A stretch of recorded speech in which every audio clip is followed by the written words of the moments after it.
baik.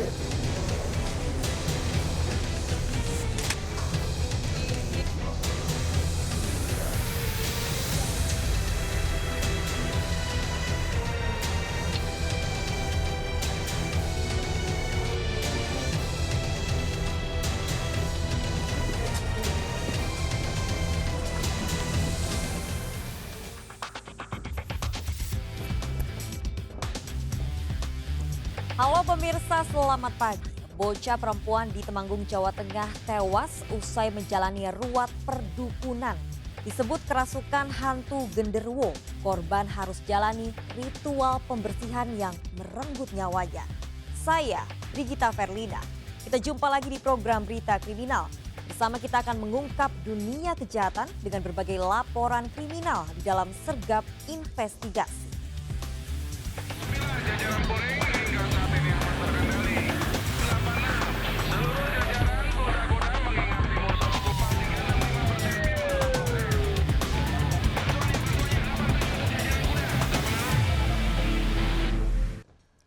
Pemirsa, 7 orang ibu-ibu rombongan arisan tewas setelah mobil pick-up yang ditumpangi menabrak pohon di Kabupaten Malang, Jawa Timur. Kecelakaan terjadi usai para korban pulang arisan di kawasan wisata Gunung Bromo.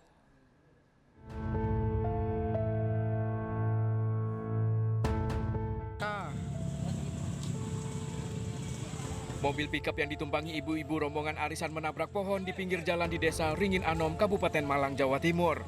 Belasan penumpang termasuk anak-anak terpental. 4 orang meninggal dunia di lokasi kejadian, 3 lainnya meninggal saat dibawa ke rumah sakit.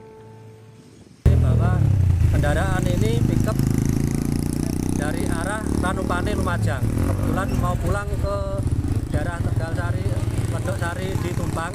Mereka dari acara arisan keluarga. Sehingga pada saat pulang diperkirakan ini masih dalam penyelidikan apakah sopir ngantuk atau remblong sehingga terjadi laka tunggal. Jenazah korban dibawa ke RSUD Dr. Saiful Anwar Malang. 5 orang lainnya terluka dirawat di Rumah Sakit Sumber Sentosa dan RSUD Dr. Saiful Anwar. Dari Malang, Jawa Timur, Denny Irwansah melaporkan. Pemirsa, seorang sopir truk tewas terjepit akibat tabrakan beruntun 4 truk dan 2 truk kontainer. Truk menabrak 2 truk kontainer yang mengalami pecah ban dan berhenti di pinggir jalan tanpa menyalakan lampu hazard.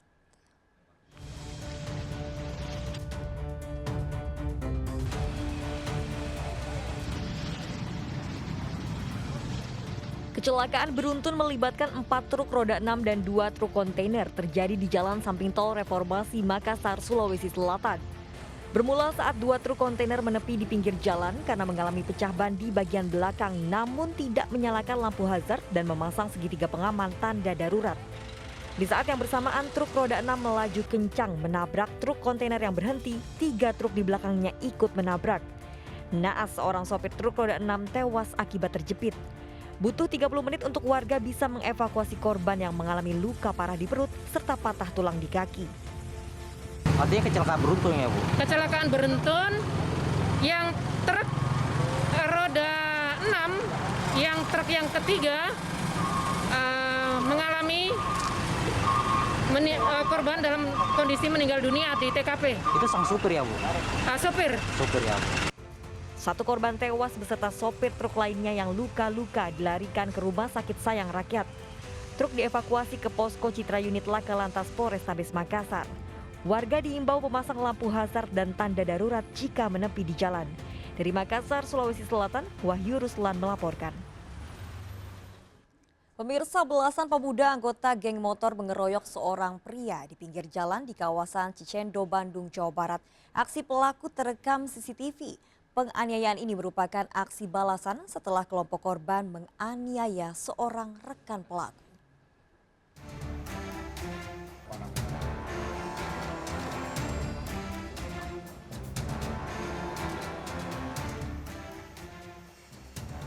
Belasan pemuda pengendara motor mengeroyok seorang pria dengan senjata tajam di Jalan Bima di kawasan Cicendo, Bandung, Jawa Barat. Aksi penganiayaan terekam CCTV.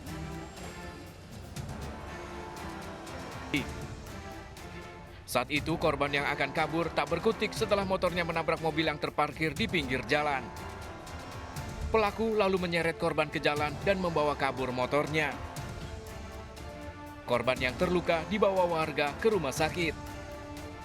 5 dari 12 pelaku berhasil ditangkap polisi. Pelaku menganiaya karena ingin membalas aksi penganiayaan dilakukan kelompok korban terhadap satu rekan pelaku. Mereka terlibat keributan awalnya sebelumnya dan korban ini ditinggal oleh kawan-kawannya yang lain sejumlah 4 motor, dia tertinggal di TKP. Kemudian dilakukan pengeroyokan oleh para pelaku ini. Kemudian motornya diambil dan barang-barang berharganya diambil oleh para pelaku. Para pelaku terancam 9 tahun penjara. Polisi masih mengejar 7 pelaku lain yang identitasnya telah diketahui. Dari Bandung, Jawa Barat, Jupita Mailana melaporkan. Pemirsa, mobil ambulans yang membawa jenazah pasien COVID-19 terlibat tabrakan beruntun dengan mobil pick-up dan 2 sepeda motor di Pangandaran, Jawa Barat. Akibatnya 2 pemotor luka-luka, sedangkan jenazah pasien COVID terpaksa dipindahkan ke ambulans lain.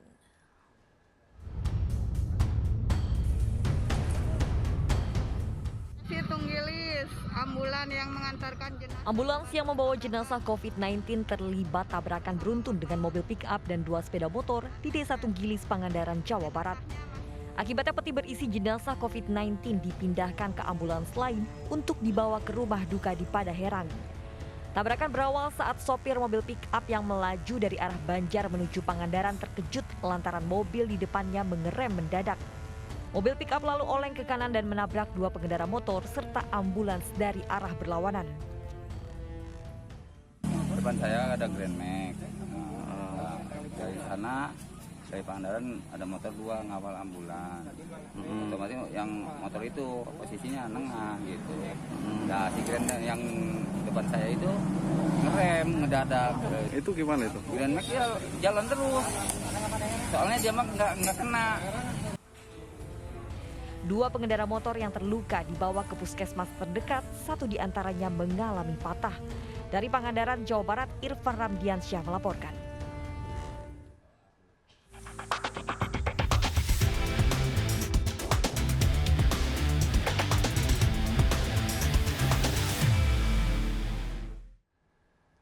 Pemirsa, bocah perempuan berusia 7 tahun tewas usai menjalani ruat perdukunan di Temanggung, Jawa Tengah.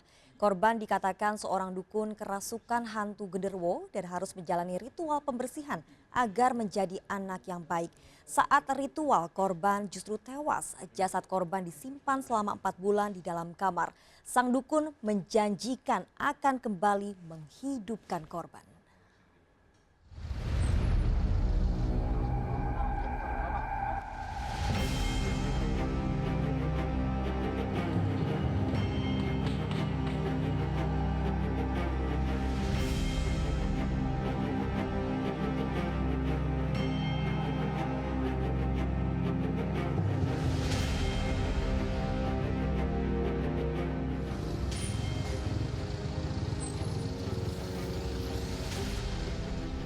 Jenazah Ais, bocah berusia 7 tahun korban ritual ruat dukun, diserahkan pihak Rumah Sakit Joyonegoro Temanggung, Jawa Tengah pada keluarga setelah diotopsi. Ais dimakamkan di TPU Desa Bejen setelah 4 bulan tewas.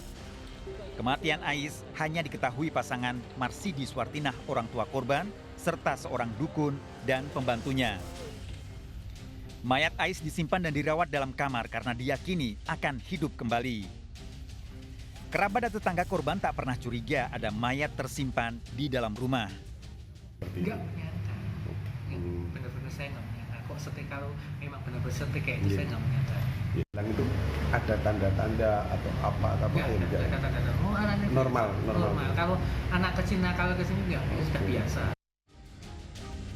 Mayat Ais ditemukan tinggal kulit dan tulang. Warga sempat menanyakan keberadaan korban pada orang tuanya karena tidak pernah pergi mengaji seperti biasanya. Baik Marsidi maupun Suartinah berdalih putrinya berada di rumah kakeknya di desa lain. Sementara kakeknya saat ditanya warga mengaku tidak pernah kedatangan cucunya. Terungkapnya praktik ritual dukun yang mengakibatkan kematian Ais setelah Sutarno, kakek korban, curiga pada perilaku anaknya saat mendatangi rumahnya. Anak dan menantunya memberi jawaban berbeda tentang keberadaan Ais. Sutarno terkejut saat anaknya membuka pintu kamar, menunjukkan cucunya sudah berwujud mayat. Ais itu mencari cucu saya, tapi kok nggak ada. Lalu saya ini curiga karena saya tanya itu di rumah, itu katanya kakaknya itu nggak ada pernah ketemu sama cucu saya ini, sudah lama, sudah lama nggak pernah ada suaranya. Dengan demikian saya terus marah ke emaknya. Jadi Marsidi, Suartina, Dukun Haryono dan Budi pembantunya ditetapkan polisi sebagai tersangka setelah ritual yang dilakukan mengakibatkan kematian. Selain pengakuan para tersangka, polisi memiliki bukti tindak kekerasan dari hasil otopsi di rumah sakit. Dilakukan para tersangka dengan membenamkan kepala korban di dalam bak mandi di kamar mandi. Untuk foto bisa dilihat, ini adalah bak mandi yang digunakan oleh tersangka untuk membenamkan kepala korban. Jadi ukurannya adalah dengan lebar 1 meter, panjang 2 meter, tinggi 1 meter. Di dalam rumah inilah Ais menjalani beberapa kali ritual yang diyakini para tersangka untuk menghilangkan pengaruh makhluk halus. Padahal Marsidi di Desa Bejen dikenal sebagai keluarga berkecukupan. Marsidi bekerja di perkebunan karet, sementara Suartina, istrinya, memiliki usaha konveksi dengan peralatan modern. Menurut kuasa hukum tersangka, kedua orang tua korban mengenal Dukun Haryono berawal dari konsultasi masalah usaha konveksi. Pengobatan, misalnya penglarisan juga seperti itu. Ini ditanya, minta ya istilahnya petunjuk dari Pak H itu. Dan sebelum peristiwa itu, orang tua ini tanya tentang usahanya ibunya, tentang dia kan usaha jahit, sehingga dia tanya tentang supaya bagaimana usaha jahitnya itu menjadi lancar.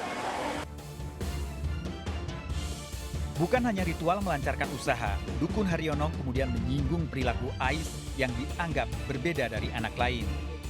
Meski dikenal memiliki banyak teman dan pandai mengaji, Dukun Haryono meminta Marsidi melakukan ritual menghilangkan makhluk halus. Itu anaknya harus diruat supaya tidak nakal lagi. Tapi ya, dan orang tua itu sangat percaya banget dengan apa yang dikatakan oleh Pak H ini. Sehingga apa yang dikatakan oleh Pak H ini ya dilaksanakan. Sebelum peristiwa itu harus ada doa, harus dikasih minum dari, misalnya dikirim minum air putih yang sudah didoakan, dikasihkan anaknya, ya semua ritual-ritual seperti itu sudah dilaksanakan semua. Selama menjadi guru spiritual orang tua korban, Dukun Haryono menerima imbalan berupa uang. Dari hasil konsultasi antara si orang tua terhadap dukun, orang tua ini sudah memberikan beberapa uang, walaupun jumlahnya tidak sama setiap saat. Dengan kurun waktu dari kejadian sampai kemarin, informasi yang kita dapatkan sudah terkumpul sekitar 6 juta lebih. 1 juta lebih. Kejadian berawal saat Marsidi dan Suartina mendatangi Dukun Haryono meminta syarat agar usaha konveksinya lancar dan berkembang. Setelah Marsidi dan istrinya menuruti perintahnya, Haryono justru menyinggung perilaku Ais yang dikatakan terpengaruh makhluk halus dan harus diruat pembersihan. Ais menjalani ritual ruat sejak bulan Desember dan Januari lalu harus melalui proses pemandian dengan dimasukkan dalam bak kamar mandi besar. Bahkan Ais berulang kali ditenggelamkan hingga pingsan. Ais kemudian dibawa ke kamar, namun nyawanya tak tertolong. Dukun Haryono berjanji akan menghidupkan kembali dengan syarat Marsidi dan istrinya harus merawat korban seperti dalam kondisi hidup.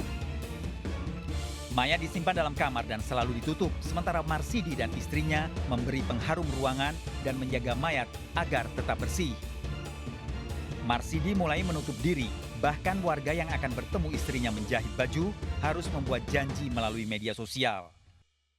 Saya benar-benar nggak ada rasa curiga atau apapun, bau sedikit pun bau busuk ataupun nggak pernah. Saya kan juga sering lewat rumah sebelah samping rumahnya itu. Sedangkan samping rumah itu juga suka buat lewat orang-orang mau ke tempat rumah kakak saya juga gitu. Para tersangka terancam hukuman 12 tahun penjara dengan barang bukti pakaian korban, tisu, hingga pewangi ruangan.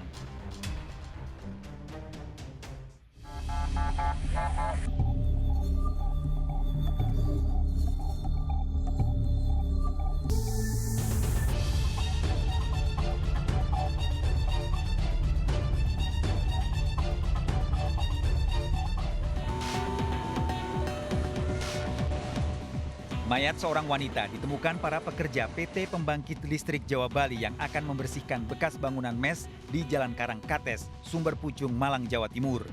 Saat ditemukan, mayat sudah mengeluarkan bau menyengat, hanya terlihat bagian kaki.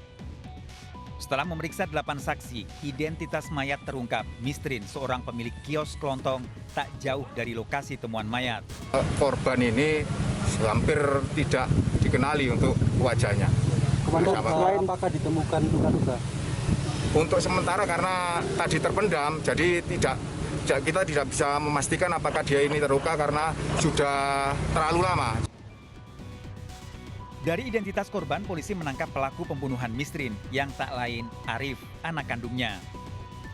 Arif pun mengakui membunuh ibunya karena tergiur harta terpendam, janji dukun Joni. Informasinya cari Bapatan. Dari? Bapatan. Pak Joni. Oh, dari dukun? Iya. Bapatan mana? Ini? Sini, lo dalam. Hah? Lo dalam. Lo dalam. Apa? Ini dalamnya apa? Uang atau barang? Berlian, Pak. Berlian? Iya. Dapat? Udah? Enggak dapat. Belum? Belum. Waktu itu ketemu Pak Joninya sama siapa? Itu temunya sama ibu saya. Sama ibu? Saat waktu belum meninggal. Sebelum dibunuh, Mistrin menggali tanah untuk mencari keberadaan harta terpendam dan anaknya menyusul. Yang menggali ibu saya sendiri. Terus setelah itu? Setelah itu orangnya tidak sadar, akhirnya. Tidak sadar kenapa? Pusing, habis itu apa? Nggak sampai tahu pusingnya dari mana? Pusingnya yang udah lama itu, yang dijalani ibu saya sendiri. Jadi waktu kami datang ke sana, ibu sudah dalam keadaan ya udah tidak bernyawa gitu. Tidak bernyawa. Kejadian berawal saat Mistrin mengajak Arif anaknya mendatangi rumah Joni, seorang dukun di Blitar. Dukun Joni memberitahu adanya berlian terpendam di rumah kosong dekat kiosnya. Sepulang dari Blitar, Mistrin meminjam cangkul dan sabit tetangganya dan menggali tanah mengikuti perintah dukun Joni. Arif saat menyusul menemukan ibunya pingsan kelelahan, justru didorong ke dalam galian. Selang 3 hari, Arif kembali datang mencari berlian yang dijanjikan, namun tidak menemukan. Tersangka ini merasa mendapat bisikan dari mungkin dari alam gaib ataupun dari roh halus yang menyatakan bahwa dia harus mendorong si korban ke dalam lubang yang telah digali tadi, dengan harapan agar setelah didorong nanti akan keluar harta karunnya. Ya, akhirnya itu dilakukan oleh si oleh si tersangka, memasukkan korban ke dalam lubang tersebut dalam keadaan posisi yang sebagaimana yang telah kita temukan tadi. Tersangka terancam hukuman 15 tahun penjara dengan barang bukti cangkul dari lokasi temuan mayat. Menurut Luki Nurhadianto, kriminolog Universitas Budi Luhur, masyarakat yang masih mudah percaya pada dukun berkaitan dengan kriminologi budaya menjadi suatu keyakinan. Pengaruh orang yang dianggap pintar dianggap bisa membantu menyelesaikan berbagai persoalan hidup. Bahkan para pelakunya menuruti melakukan perbuatan di luar nalar. Nilai-nilai yang tadinya kita dalam tanda kutip orang-orang normal menganggap bahwa membunuh itu adalah sesuatu yang kejahatan, bagi orang-orang yang sudah memiliki nilai yang bergeser bahwa pembunuhan itu sebagai ritual dan kepercayaan, seringkali menjadikan itu sebagai aktivitas, rutinitas bahwa itu berkaitan dengan bagaimana dia menghormati perilaku si dukun tersebut. Yang kedua adalah bagaimana kemudian dia ingin menghilangkan dalam tanda kutip bala tadi itu ya, adanya bencana yang dirasuki roh gaib. Yang ketiga adalah saat kemudian itu diyakini, yang paling berbahaya adalah saat diyakini sebagai aktivitas di konteks masyarakat yang memang masih mempercayai hal yang bersifat ritualitas semu tadi itu.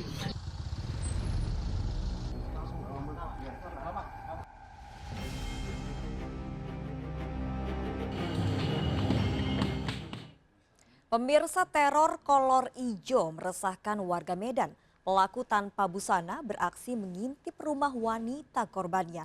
Pelaku bahkan nekat masuk ke kamar seorang janda.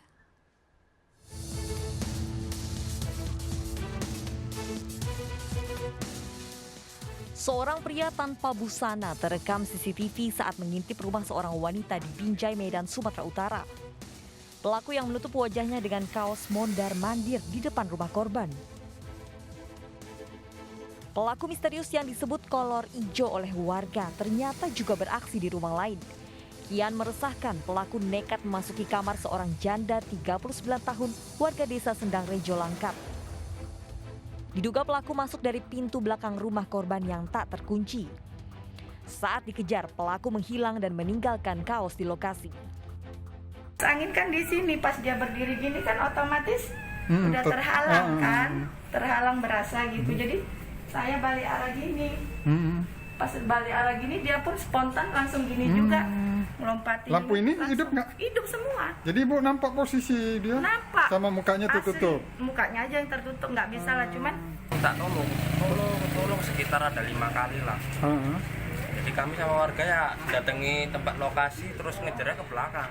Sempat nampak orangnya Bang, harus kejar? Ya nampak itu karena dia pakai pentutup muka yang warnanya oranye, ya lari aja ke belakang dan kami kejar ke arah ke belakang sana, ladangan desa Warwa. Itu maksudnya apa Bang? Targetnya apa, perempuan? Ngintip perempuan? Iya perempuan, kadang nengok dari jendela, kadang dia masuk ke dalam. Cuman ya belum ada dengar bahwasannya itu ada tindak kriminal. Teror kolor ijo ini meresahkan warga, terutama para wanita. Warga berharap pelaku segera ditangkap. Dari Binjai, Sumatera Utara, Muhammad Zainal Tanjung melaporkan. Pemirsa, jangan biarkan anak bermain handphone di luar rumah. Bocah perempuan di Cimahi, Jawa Barat menjadi korban penjamretan handphone saat duduk di pinggir jalan di gang sempit. Pelaku berdalih nekat menjamret karena terjerat utang game judi online.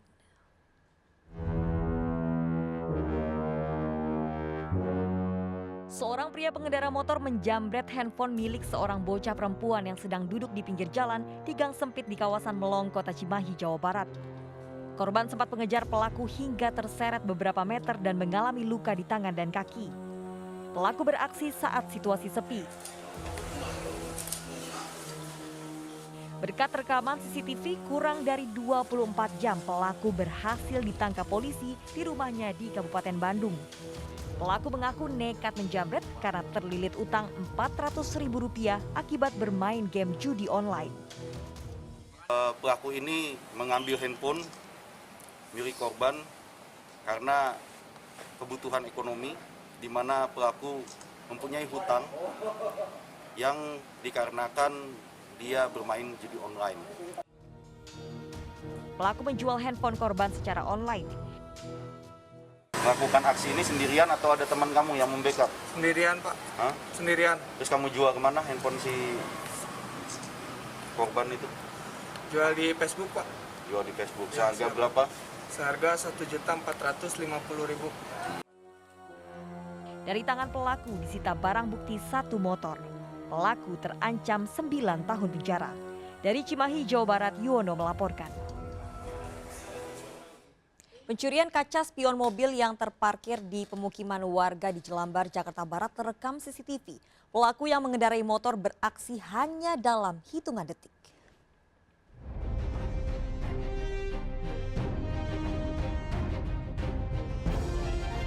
Dengan berboncengan motor, 2 pelaku terekam CCTV sebelum beraksi memantau situasi. Hanya dalam hitungan detik, satu pelaku menggasak spion mobil warga yang terparkir di depan rumah di Jalan Latu Menten 3 Barat, Jelambar, Grogol, Pertamburan, Jakarta Barat. Pelaku nekat beraksi saat situasi sekitar ramai warga dan sudah banyak kamera CCTV yang terpasang. Saya teriak dari atas tuh ada orang sungguh, ada maling gitu, datang saya keluar, saya lihat mobilnya ada mobil warna putih ya, saya lupa platnya apa tadi. Jadi saya yang punya mobil sebelah kanan. Terus yang diambil apa bang? Nah, sebelah kiri. Sebelah kiri. Kasus pencurian ini membuat warga sekitar khawatir dan berharap pelaku segera ditangkap. Dari Jakarta, Mirtol Gani melaporkan. Menolak berhubungan intim, seorang wanita nyaris tewas dianiaya kekasihnya yang berusia 3 tahun lebih muda. Motor, handphone, dan uang korban digasak pelaku. Ikuti informasi lengkapnya sesaat lagi. Sergap Investigasi segera kembali.